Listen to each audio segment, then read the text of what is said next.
What's going on, everybody? For those who don't know, my name is Matt. I don't usually have a beard, and it's wintertime, so I decided that gonna keep my face warm with a beard. But hope you guys are all having an awesome day.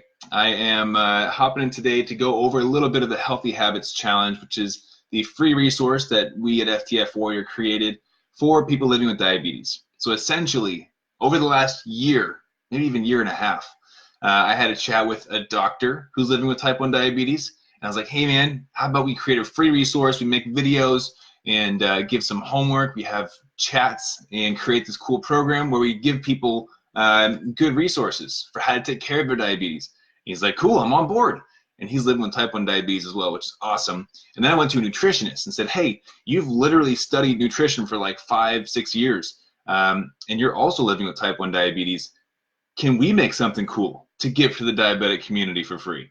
And she was like, that sounds amazing. I was like, sweet. So I had her make some video modules. And then I approached myself and was like, Matt, how do you feel about making some fitness content since you're the fitness expert guy?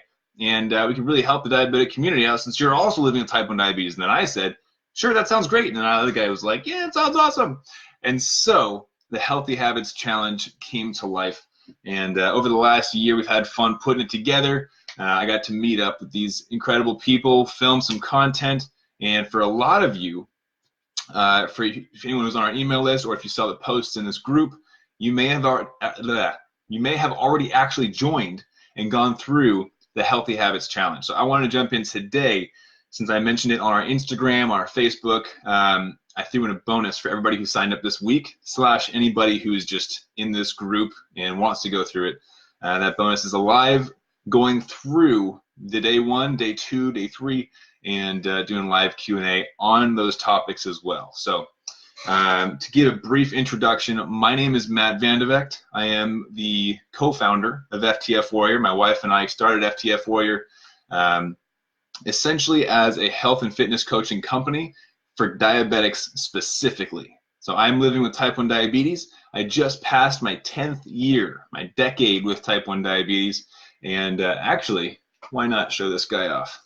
I got this cool medal that shows 10 years with diabetes, so it's kind of fun. And so after 10 years of living with diabetes, I discovered there were a few patterns, a few little tips and tricks that I picked up along the way that make diabetes suck a little bit less. And ultimately, I wanted to help and teach how to implement those strategies in people's lives to make diabetes a little bit easier, a little bit more run on autopilot kind of thing. And it led into health and fitness coaching and into what it is today. So it's an incredible journey, and I'm very excited to bring these free resources like the Healthy Habits Challenge to you guys and make the world a better place. So I want to open it up. Before I jump deep into this, I got my notes. I took some notes from the doctor's video to go over kind of a general overview, but then I want to zoom in a little bit as well and give you guys a bit more of a detailed idea of what he was talking about. He's actually a close friend of mine, and we've worked together on projects in the past, and so I wanted to bring his lesson to life. So we're going to start with that. Day 1 was going into diabetes management, the tips and tricks, right? And it was led by Dr. Edelman, who resides in San Diego, California. He leads up an organization, a nonprofit, called TCOYD, or Taking Control of Your Diabetes. He's written a book. He's been doing that organization for about 25 years now. He's also a practicing doctor, and he sees a lot of type 1 patients, and he gets to chat type 1 with them because he is type 1 himself. I believe he also sees type 2 patients, and yeah, he's got some pretty incredible stuff. So what I want to do, the kind of format of this live Q&A, is drop any questions you have in the comments, whether it's live or not. And the way you're going to differentiate is, if you're live with me now, just drop your comments in the comment box, whichever way it is. I don't know what direction it would be for you, but maybe it's below. If you're watching the replay, just type replay and then type your questions so I know. And I will get back to those questions within 24 hours usually. I'm usually on Facebook once or twice a day, and I'll get back to your questions. I'll comment back, right? So what we're going to be doing is today, we're going to be on here for a bit, maybe 30, 45 minutes. We'll see how long people want to keep feeding me questions. and if I get on any rants or anything. And then day 2, tomorrow, same time frame, 5 p.m. Pacific Standard Time, I'll be jumping in on day 2 information. Well, actually, it's day 3, but module 2, nutrition. We're going to be going over carbs and fats and proteins and what's the best way for a diabetic to eat. Is there a best way, right? What are the best healthy practices?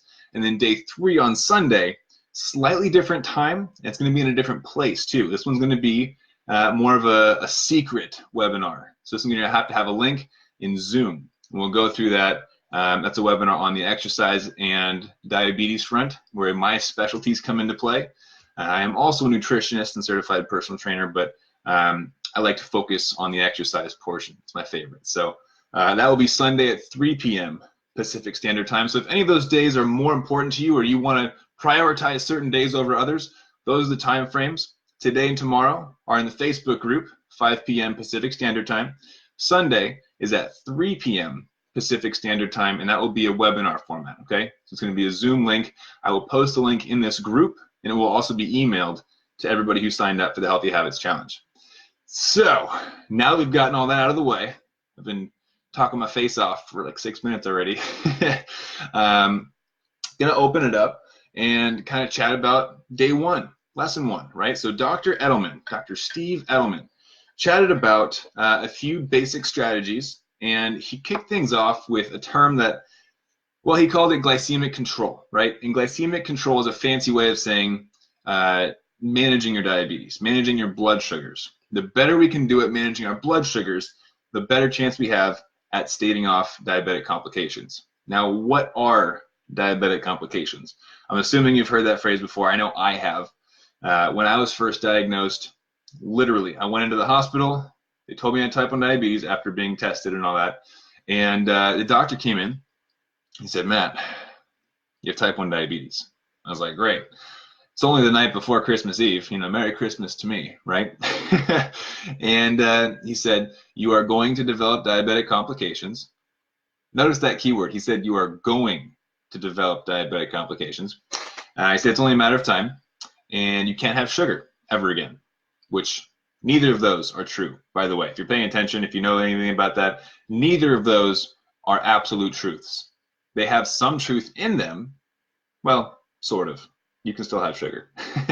If you don't take care of yourself, is what I'm trying to get at. If you have poor glycemic control, right, that is where long-term we can lead into diabetic complications. And that is where it gets a little tricky. It can get very painful.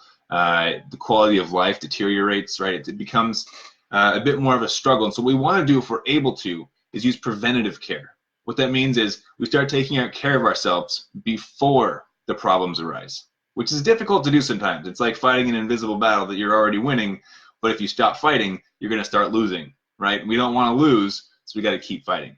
That's why I love saying keep up the fight at the end of all of my videos, because this is a daily war, right? We have to keep fighting every single day. Now, of course, what happens if you take a day off? Are you going to die? Most likely not.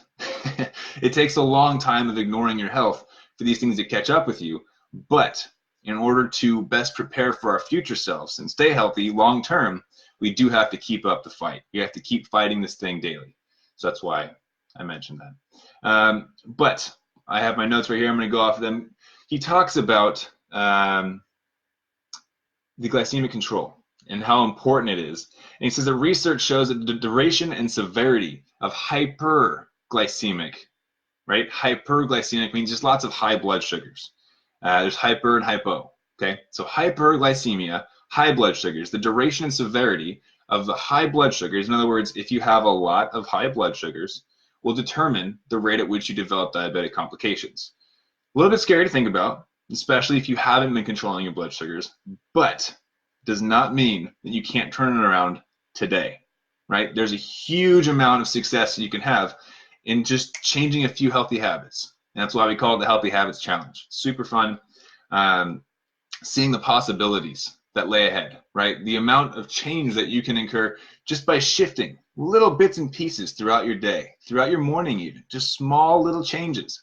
Drinking more water, for example, getting more sleep, checking your blood sugar more often, making small adjustments to your diet. Do you have to have a strict diet to see perfect blood sugar control? No, absolutely not. I mean, I had a cupcake like yesterday, and did it kill me? No, I'm fine. Are there better choices that we can make? Absolutely. And that's where we want to develop the healthy habits and try to stay away from the unhealthy habits. So, and of course, so Dr. Edelman in the lesson mentioned a few bigger words that I try to stay away from. I like to simplify everything just to make it easier to absorb the knowledge. But he mentioned microvascular complications. Essentially, this is leading into complications you can develop surrounding your eyes, kidneys, feet, nerves, right? Those are the tricky ones where it can be very painful. It can be life-altering. We want to push those off as far into the future as possible, hopefully never have to experience them. And the way we do that is achieving better glycemic control or better diabetes management. Checking our blood sugars, trying to keep it in range more and more often is going to guarantee our success. So I want to know if there's any questions so far while I drink some water. Got my own healthy habits to adhere to.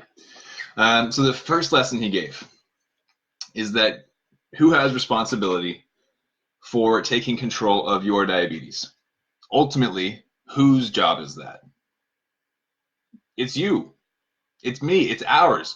Whoever has the diabetes, the responsibility falls on them to take care of their diabetes, right? That's the only person who can. The only time that this doesn't hold true is if you have an infant or a toddler where the adult, the parent, has to give the injections for them, test their blood sugar for them, right? That is a different story entirely. But if you're watching this video, likely you are not an infant or a toddler, and you have the ability to test your own blood sugars and take your own insulin and to take responsibility for your diabetes, okay? So that's rule number one. Rule number two, you are your own best advocate. Now, this is where passive becomes a death trap. Let's just be real about it. If you're passive about your diabetes and you're going to sit back and say, you know what, someone else is going to take care of this, right? Someone's going to see me suffering. My doctor is going to see my bad blood sugars, and they're going to figure out a way to save me.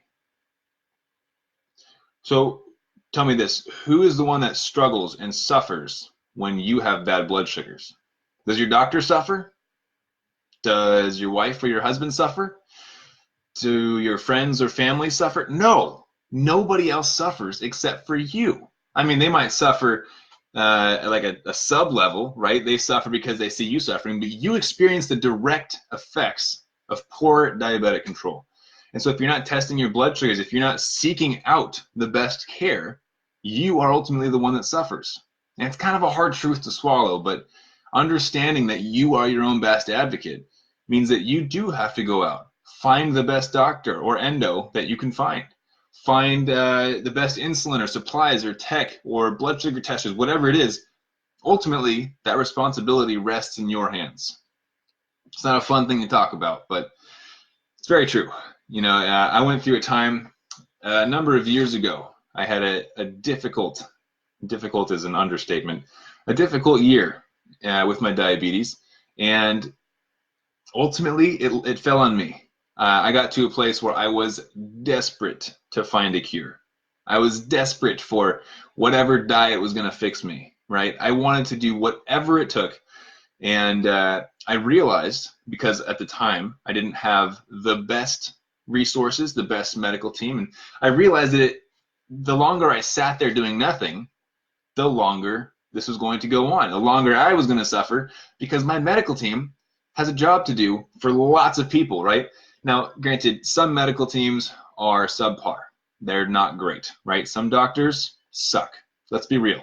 Some doctors do not care about their jobs. Some doctors are awesome, but here's the thing. No matter what, if they're good or bad, you still have to be your own best advocate. You have to seek them out. They're not going to call up and check on you Wednesday afternoon. Hey, Matt, haven't heard from you in a little bit. How's it going? How are the blood sugars doing? Now, I mean, if you have a coach, right, and that's what I do, if you have a coach that's a diabetic and is checking up on you for your blood sugars, your accountability, your motivation, that might be the case. But your medical team, your doctors, they're not going to call up and just see how's it going, right? That falls on you. So essentially, you are your own best advocate. And so what I had to do is seek out that professional help. I researched alongside my wife. She was awesome. But we researched best doctors, San Diego, LA. How far would we have to go to find the cutting edge of medical technology, right? I ended up getting on an insulin pump. That took a lot of research. I took some trial and error. It took some cash, right? Those things aren't cheap. But ultimately, you are the one that has to seek that out. So we're going to jump into number 3, which is be smart and persistent. So this kind of falls into a similar category. A lot of his, I don't want to say teachings, but like his lessons are essentially take this into your own hands and run with it. You can't be passive with your diabetes care. If you're passive, that's when the diabetes complications are going to arise, right? If you're passive and just accepting these less than ideal blood sugars, that's when complications come. And we want to avoid complications, right? We want to achieve the best quality of life that we can possibly achieve. And so we have to be persistent. You have to be smart about this. Figure out if I am on insulin, let's say, what insulin do I like best? There are different types of insulin. Some of you might not even know that. If you're on oral medication, which type of oral medication do I like best? Do I feel sick and nauseous when I take metformin? Is that normal? Or is it just me? Do I need to look into new options? If I do, my doctor's probably not going to give it to me on the first try. I'm going to have to keep asking. I'm going to have to be persistent about requesting what's best for me, right? I know people who have been in battles with insurance companies for 2 months, 3 months, 4 months, one of them even over a year, battling with insurance. They know what they need. They know, I want an insulin pump. You need to get this for me, right? And they battle for it. They're persistent. Guess what? Most of the time, if you are persistent, they will break. They'll give you what you need because they realize it is a health, possibly life or death scenario. So his final lesson in there was be smart, be persistent. Figure out what works for you and go get it. Now, obviously there's different opportunities for different endos, different doctors. Sometimes there's like the cool doctors, right, who will give out a sample of insulin, let you try something new. You know, there's Humalog, Novolog, Fiasp, Afrezza. There's all kinds of different insulins. And sometimes they'll let you sample. Other ones are like, no, you get this one and that's it. That's going to be a bit harder to break. But key point is be persistent, be your own best advocate, and take responsibility for your diabetes because nobody else will. Okay? And if they are, stop being passive. Go get after it. Take responsibility for your own health and be a warrior. That's what we're all here for. So I wanted to talk also about 2 more things. One being A1C versus time in range. Now, this is a really interesting and honestly kind of polarizing topic at the moment. For the last year, people have been chatting a lot about A1C and time in range. And if you go on social media at all and you type in like a hashtag diabetes or something, a lot of people are chatting about their low A1Cs, right? Or complaining about their high A1Cs. A lot of people are chatting about it. And it's kind of become the report card for diabetes. People are referencing it as if they're better or worse, or they feel graded, right? Because of their A1C. Oh, I have a high A1C. I'm so bad. Or, oh, I have this great low A1C. Everybody should listen to me and eat what I'm eating and exercise like I'm exercising because my A1C is great. Which, be cautious with that. By the way, there's a lot of people on the internet that don't have certifications, don't have credentials or licenses, and they're giving out this info, right? Like, you should eat this specific way, and there's nothing to back it up scientifically. It's just them saying, this worked for me, so you should do it too. Be cautious, do your research, make sure they have their credentials and certifications and all of that. But I digress. So A1C. A1C is a measure of the last 3 months of your blood sugar, okay? The hemoglobin A1C. So when you go in there and they tell you you've got, let's say, a 7.0, that's an average blood sugar of about 150, okay? Now, the reason that we're starting to move away from measuring A1C and having that be the gold standard and moving towards time and range is that A1C it's an average. It's literally just an average. So you could be at 300 and then you could be at 50, like all the time, right? But then in the middle, you've got 150 being your average. Is it good control if you're going up and down and up and down and up and down all day long, all night long? No, that's exhausting. That takes a lot of energy, and it's really hard on your body. It's very hard on your blood vessels. They're getting real stretched out, and then they're getting worn down, essentially, without getting into the science of it. But you're putting your body through a lot of stress, and it can't handle that long term. Your body was not meant to deal with blood sugar fluctuations of 300 points or more. And I know some of you listening are sitting above that. Some might be at 400, 500. It's time to take care of that. It really is. For those you love, if you're not going to do it for yourself, do it for somebody else. Take care of your health. It is very important to get those blood sugars down and into range. Okay? Now, A1C is an average. Time in range refers to the time that you spend in a healthy blood sugar range. But what is a healthy blood sugar range? Healthy blood sugar range is from a blood sugar of 70 to 180. Okay? This is milligrams per deciliter. So if you're in the UK, it's a little different. I forget the numbers exactly, but essentially divide by 18. That's how you find. You know what? We're going to get the calculator out. I'm going to get this number for you guys. And that's a standard procedure. So if you want to calculate US versus UK, it's just a matter of timesing or like multiplying or dividing by 18. So I'm going to open up the calculator app, which I last used to calculate my meal because I count my carbs like a good type 1. And sometimes you got to guess, by the way. If you're out at a restaurant or something, you might have to guess. But it's good to have a basic knowledge of it. So we're going to do, what did I say, 70. 70 divided by 18. So that's a 3.8, which I think you guys say 4, to 180, which is a 10, because 180 divided by 18, obviously. So between a 4 and a 10, or a 3.8 and a 10.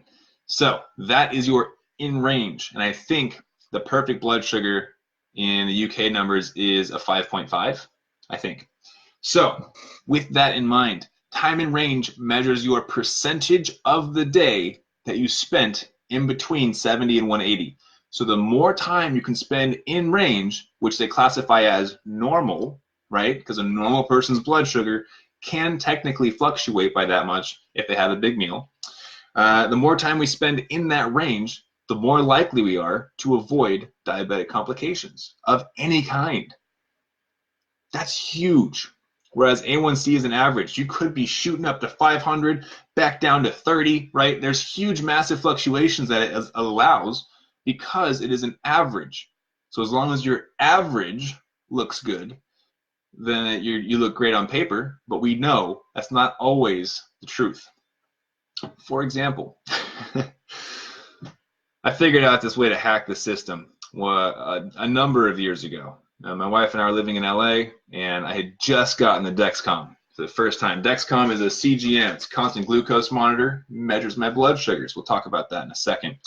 But I had a blood sugar. I was sitting in the 50s, the 60s. It was buzzing and alarming and just annoying the crap out of her. And I'm sitting slouched on the couch trying to watch TV, like sweating and shaking.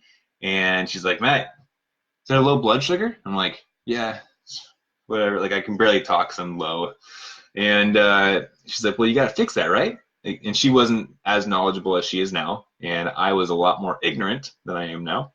And I was like, no, it's fine. I had a high blood sugar earlier today, so I'm trying to lower my A1C by sitting in low blood sugar because I know that it's going to bring my average down. And she's like, is that healthy? I'm like, probably not. And it works, but it's very dangerous. And it's not good for your brain cells. I'll give you that little heads up right now. The longer you sit in hypoglycemia or a low blood sugar, the more damage you're doing to the neurons, to the brain cells. You want to save those. Those are important for later.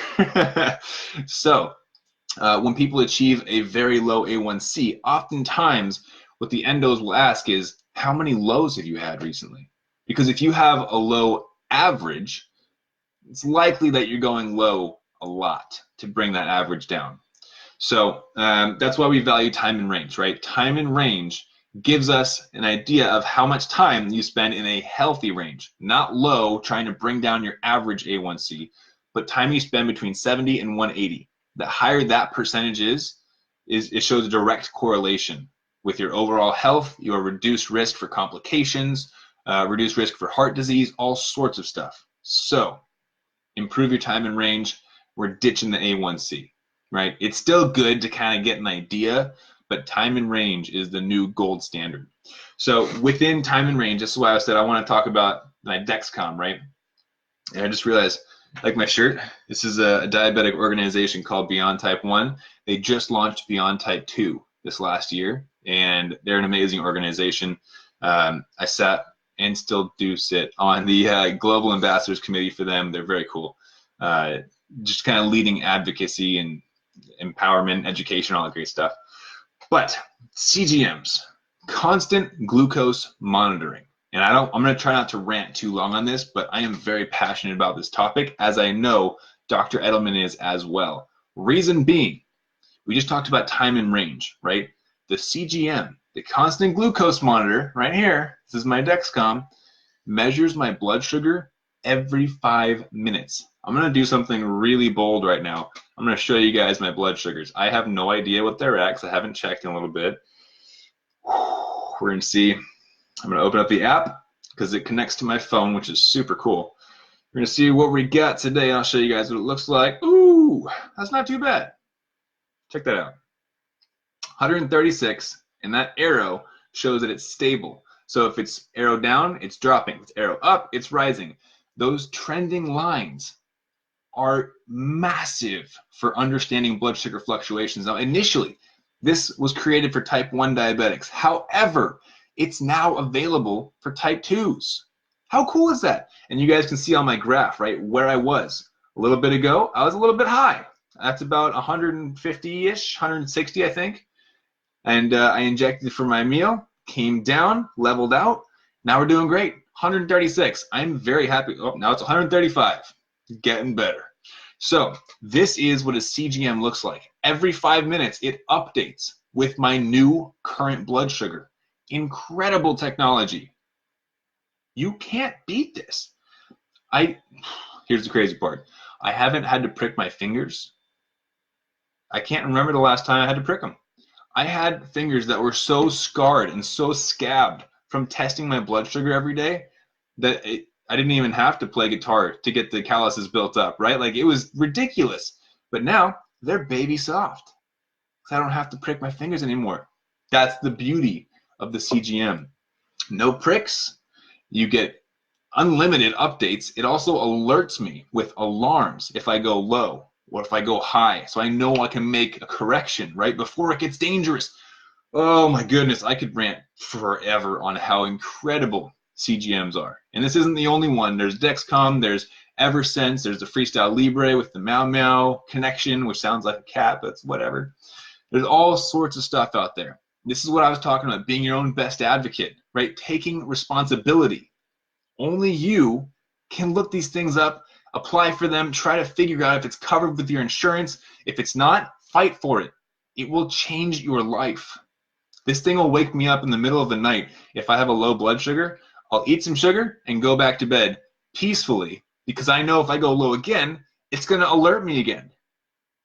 How cool is that? Dr. Edelman is on the same page with me on this one. CGMs, aside from insulin, may be one of the most, if not the most, important pieces of technology and innovations that you could possibly get your hands on living with diabetes. It enables you to see in real time what your blood sugars are, which enables you to improve your time in range. I'm going to show you guys one more example of this. Within this graph, you can see there is red beneath, right? That's my low blood sugar threshold. See the dark gray area? That's my in-range threshold. Now mine, I have it set a little bit tighter because I prefer to have tight control. So I set it between 80 and 170 instead of the 70 to 180, right? So mine's a little bit smaller, so I have to focus a little bit more, but that's my target range. That's where I want to be as often as possible to avoid any kind of complications. Now, if you shoot up past 200, are you going to die? What about 300, 400? No, you're not. It's not going to kill you. But try and bring it back down as soon as possible. The lower amount of time that you can spend in a hyper or a hypoglycemic episode, the better off you'll be. Trust me on that. Don't sit with bad blood sugars. Learn from my mistakes. Don't sit in the 50s and 60s just to lower your A1C. It's better to improve time in range. Okay, cool. So let's see. Now, I will say, I wanted to go over pros and cons of the CGMs real quick. I know we've been going for 30 minutes already, so I'm going to jump in with pros and cons. Pros, I just listed a ton of pros, so you should want one by now. But cons, I will admit, when I first got Dexcom, I did not like it.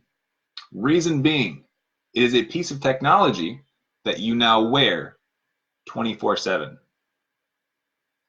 It makes you into like part robot, bionic, right? So I've got this thing on the back of my arm. It's very slim, right? So you can see how flat that is. It's hardly noticeable. They recommend you put it on your stomach, but I'm a little bit of a rule breaker. But I will admit that's a bit of a con. It was a big con for me at first. I did not like that I had to wear something 24/7. I did not like having a device on me. However, it has shown massive improvements in my blood sugar control. Massive.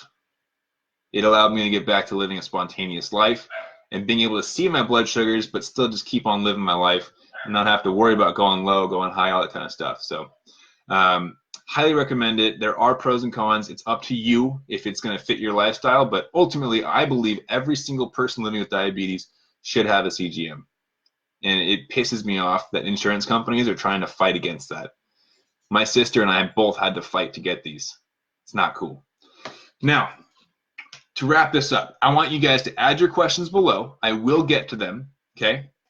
Likely in the next 24 hours. We've got lesson tomorrow, lesson the next day. And that's it. 3 days of live Q&A going over these lessons, all right? I want to see questions. I want to see comments. The more comments I see, the more likely I'll go into more depth and do these more often for you guys, okay? If nobody comments, there's not really any reason for me to keep doing these, okay? So I have to know that this is valuable. So let me know if this is helping you out. If this is beneficial at all, let me know in the comments, okay? Shoot some hearts, like it, comment, say this has been very helpful. Tell me what you liked about it so I can focus more on those things, okay? Does that sound good? Now, the action steps from day 2, which is second part of day 1, right? First action step, check your blood sugars if you're not already and document them. Look for trends and patterns, okay? Those are going to be important, trust me. Second piece of homework was to post in the Facebook group that you're doing the Healthy Habits Challenge. So I saw quite a few posts earlier in the week. If you are participating, I encourage you to post in the Facebook group. It's going to help with accountability. Then you put the word out there, right, that you are committed to bettering your health. So leave a comment, make a post, whatever it is. I want to see that you guys are taking part in this Healthy Habits Challenge. Now, I mentioned part of the homework was documenting your blood sugars, right? You check your blood sugars, wake up, test. Before you eat, test. If you can, if you have extra test strips or if you're on a CGM, test after your meal, about 2 hours after. See where you're at. See how your blood sugars responded, okay? It's going to be huge to see how different foods impact your blood sugars. Now, of course, the single best tool that I can recommend to you, I'm going to grab this down actually so you guys can even see it, is the Trending Health Journal. This was built by a type 1 diabetic, i.e. me, for diabetics, okay? So check this out. Trending, make this is not glary. A health journal for people living with diabetes, more than just an A1C. I talked about that, guys. A1C, it's out the door. We're measuring time and range now. I'm going to open this up. You got documentation pages, you got lessons. I've got a couple chapters in here for diabetes knowledge, fitness knowledge, nutrition, all that good stuff. We have our goal setting. See, I use it too. That's how good it is. And of course, we have our daily templates where you enter your blood sugars, your trends, your healthy habits. It's all of the good stuff in there. you're going to want to grab one of these. So if you want to grab a Trending Health Journal, don't go to Amazon. It's more expensive there. Go to trendinghealthjournal.com. I guarantee it will help you manage those darn pesky blood sugars and improve your time in range. So trendinghealthjournal.com, go check it out. Let me know if you have any questions. Remember, drop some comments. Let me know if this was helpful, because if it's not helpful, there's no reason for me to be here, right? I have lots of other things I could be doing, helping my existing clients in my diabetic coaching programs. I would love to help here if I can, but again, if it's not helpful, there's no reason for me to be here. So drop some comments. Let me know what you found the most helpful, and I will see you guys in tomorrow's video, which is the same time, same place. Okay, so tomorrow, 5 p.m. Pacific Standard Time, in this Facebook group, Diabetic Warriors, a support group for diabetics, right? Or people living with diabetes, whatever one it is. A diabetes support group. There it is.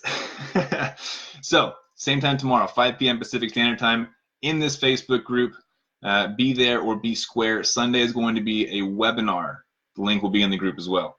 You guys are awesome. You stuck with it. This is a long video. I look forward to seeing your questions and comments. Have an awesome day. See you tomorrow. Keep up the fight.